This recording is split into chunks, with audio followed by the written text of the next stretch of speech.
Q106.7 weather. Here's your KQNK forecast.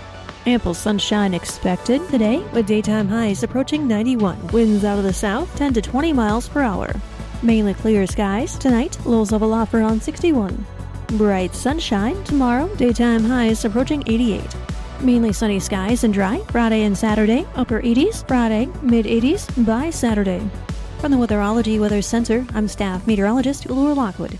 Currently 78. Kansas Information Network News. I'm Karen Johnson. Stafford County residents are rallying to support Sheriff Robert Murrow, who recently had a liver transplant on August 20th. A fundraiser is planned for Sunday, September 22nd at 11 a.m. at Maxville Grade School to help with medical expenses. Murrow, who has faced complications post-surgery, is well known throughout the area. The event will feature a meal and a silent auction coordinated by Pastor Jacob Russell. Community members from surrounding counties are also expected to contribute, as Murrow holds a special place in many hearts. I'm J.P. Bazette. The city of Wichita says from today through September 20th, WFD will use the Mount St. Mary's building for training operations, including search and rescue and fire prevention tactics, before the historic church is deconstructed. The training simulates real-life emergency situations. This is Kansas Information Network News. Need a reliable workhorse for your property? Meet the John Deere 5E Series tractors from Prairie Land Partners. Whether it's working fields, hauling loads, or clearing roadsides, the 5E delivers the power and versatility you need, all in one machine. And there's never been a better time to buy. Get a $2,250 implement bonus and save with cash discounts over $6,000. Offer ends October 25th, 2024. Some restrictions apply. See Prairie Land Partners for details. Prairie Land Partners. Hear that? That's the sound of your life. Perfectly imperfect. Beating in rhythm to the world you've created. But every time you drive after drinking, the music gets drowned out. Your life sounds pretty great. Don't let a buzz ruin it. Buzz driving is drunk driving. Don't drive buzzed. A message from NHTSA and the Ad Council. Good afternoon, I'm Natalie Hadley with your KQNK News, brought to you by the Norton County Hospital, providing the best care right here at home. Kansas Secretary of State Scott Schwab is requesting answers from the U.S. Postmaster General for the agency's mishandling of legally cast primary election ballots in Kansas, and is seeking assurances that any issues will be rectified for the November general election. Schwab sent a letter to the Postmaster General outlining his concerns that the ballots of approximately 1,000 Kansans were either properly postmarked but received by county election offices after the 3-day grace period or lacked a required postmark. Schwab said some ballots were not counted because they lacked the required postmark by the U.S. Postal Service, a simple and easy step, and that it's unacceptable. He said proper and timely handling of mail ballots is a key aspect to maintaining trust in our election system. The Secretary is requesting an explanation of the USPS's policy for ensuring that every ballot is postmarked, how the USPS will ensure that every ballot is postmarked in the November general election, and how the USPS will ensure that every ballot that has been placed into its custody prior to Election Day will be delivered on time to county election offices for the votes to be counted. A copy of the letter, which was also sent to the Kansas congressional delegation, can be viewed at sos.ks.gov. Officials at KCARE, the state's Medicaid program, want to turn Kansas maternity care deserts into an oasis with help from a federal grant. Melissa Warfield, the Director of Medicaid Policy and Research at KCARE, said the agency is finishing its application for the Transforming Maternal Health Grant in hopes of being one of 15 states to receive 10 years of support and $17 million from the federal government. She said this is really a once-in-a-generation opportunity for Kansas. March of Dimes reported that more than 45% of Kansas counties qualified as maternal health care deserts, which is 13 percentage points more than the national average. And a recent report from the Commonwealth Fund estimated that 41% of maternal deaths could have been averted with an integration of midwife workforce into healthcare delivery systems and address some of the maternal workforce shortages in the United States. Warfield said these are the same benefits that she hopes Kansas will reap by expanding the midwifery workforce and care reimbursement structures under the grant. She said the goal of the program is to create community systems, and the Medicaid-based midwifery growth would work hand in glove with community healthcare systems, physicians, and existing birth care facilities. The Kansas Department for Children and Families is extending the application deadline for the 2024 Summer EBT program, a new federal program designed to help eligible families offset some of the costs of buying food for their school-aged children during the summer. Summer EBT, also known as Sunbucks in other states, is a partnership between the Department for Children and Families, the U.S. Department of Agriculture, the Food and Nutrition Service, and the Kansas Department of Education. And the program provides families a one-time installment of $120 for each eligible school-aged child to buy groceries over the summer.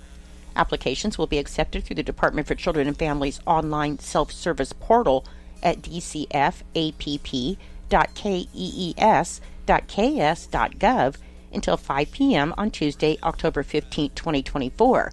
And families will need to use their existing account through the Department for Children and Families self-service portal or create an account to apply. The Department for Children and Families Secretary Laura Howard said while summer EBT is intended to help offset the cost of food during summer break when kids don't have access to the free or reduced price meals they get at school, even with children already back in class, the program can still provide families with a little extra help in putting food on their tables. Families with children who did not receive the summer EBT benefit by the end of July 2024 should apply through the online self-service portal by 5 p.m. on October 15th. You can learn more about the summer EBT program at dcf.ks.gov. I'll be back with more in just a moment. Gear up for a safe school year with Norton County Hospital and Clinics. Whether walking, biking, or riding the bus, stay visible and follow safety rules. Pack smart to avoid strain and focus on healthy habits like hand washing, staying hydrated, and reaching for healthy snacks. Don't forget, plenty of sleep for success.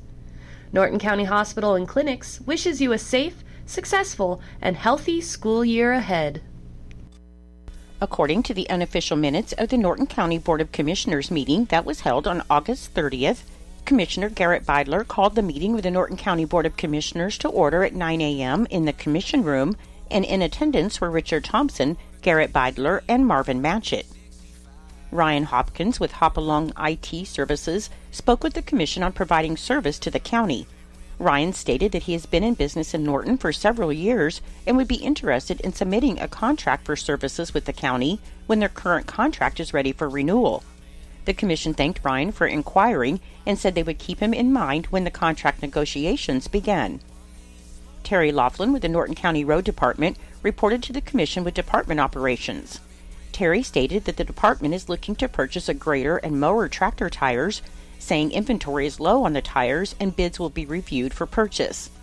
Terry also stated that he's working with a couple of firms to present to the county an estimate to do chip and seal projects. He said that the county equipment is just not sound mechanically to do the work anymore. Terry's also working with cities within the county so that additional work could be contracted to get a better quote.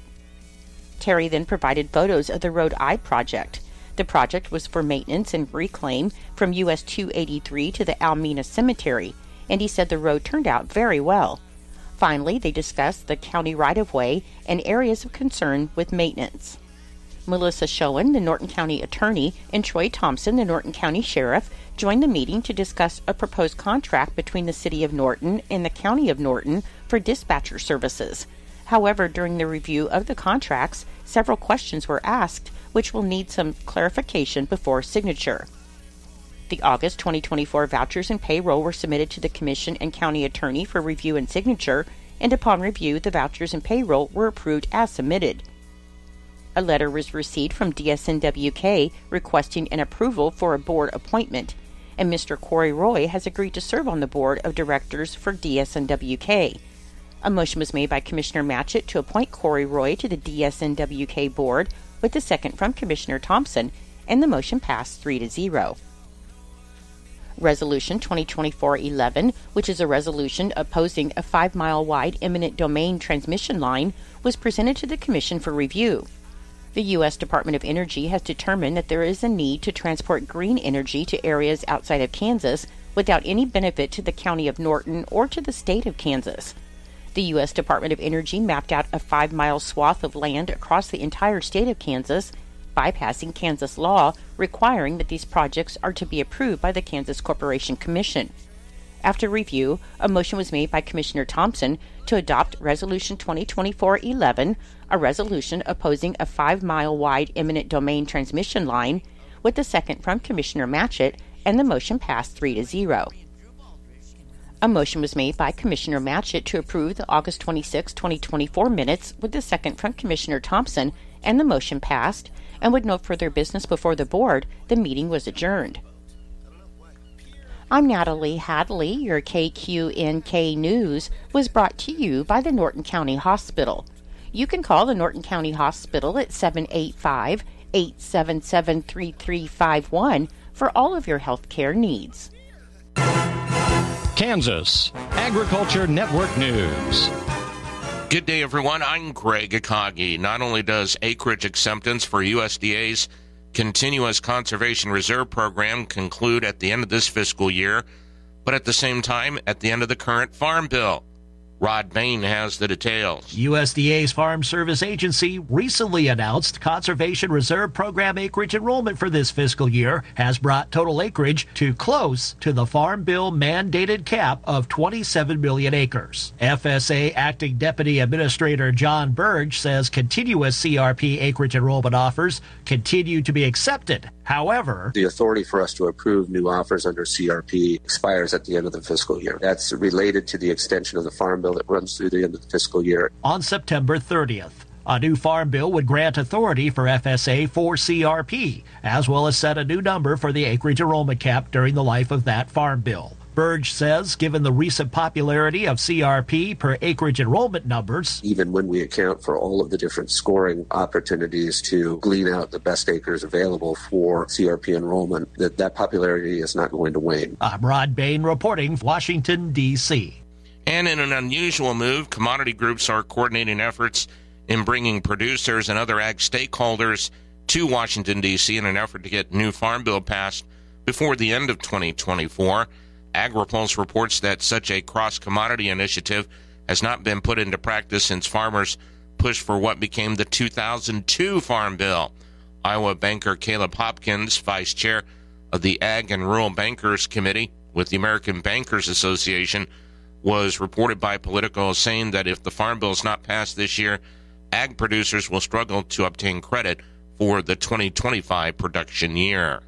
You're listening to the Kansas Agri Husker Harvest Days, the premier ag event in the Western Corn Belt, is back. Join us from September 10th through the 12th at the Grand Island, Nebraska Showgrounds for 3 action-packed days of crop irrigation innovations, machinery demos, and expert-led cattle seminars. Boost your profitability, connect with agribusinesses, and celebrate traditions. Visit HuskerHarvestDays.com now for your complimentary registration. Register today. I'm a pretty great multitasker. I can wash dishes and do laundry. I can roller skate while walking my dog. I can even order lunch while doing my homework. But I can't use my phone while driving. A distracted driver is one of the leading causes of death in the United States. So when it comes to driving, please, don't be a multitasker. Don't drive distracted. A message brought to you by the National Highway Traffic Safety Administration, Project Yellow Light, and the Ad Council. Kansas Agriculture Network weather. This is meteorologist Steve Hamilton for the Kansas Agriculture Network. Daytime highs will stay very warm across the Central Plains for the next few days with that upper-level high-pressure system staying put, although it will be a few degrees cooler today, some low 90s in the western and a few of the central counties, mostly upper 80s elsewhere. As for rainfall, things look dry for a while with a strong trough east of the Rockies drying out the air for western Kansas and a surface flow from the southern plains where there's more dry air coming in. We may get a little break on the temperatures Friday as the remnants of Hurricane Francine pass to our east, but rainfall chances look pretty slim. The pattern may break by next Tuesday or Wednesday. On the map heading into this afternoon, our late summer high-pressure ridge is covering the southwestern states, keeping any troughs or storm systems off to our north, and the added sunshine and southerly to westerly flow is keeping our temperatures very warm.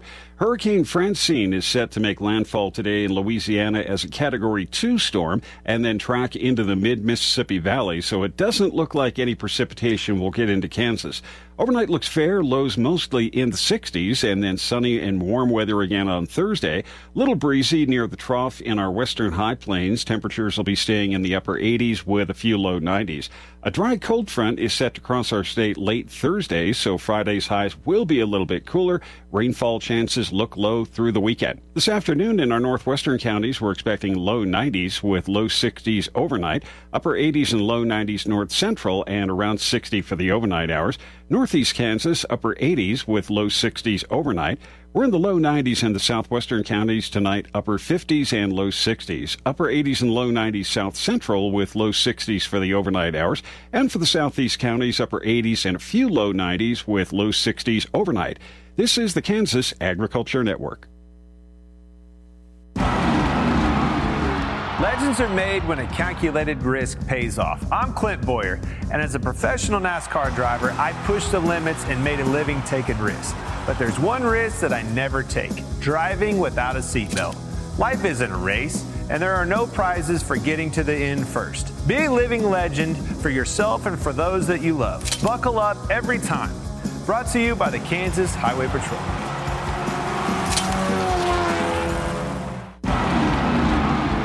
I'm Clint Boyer, and I'm proud to call the speedway, highways, and back roads of Kansas my home.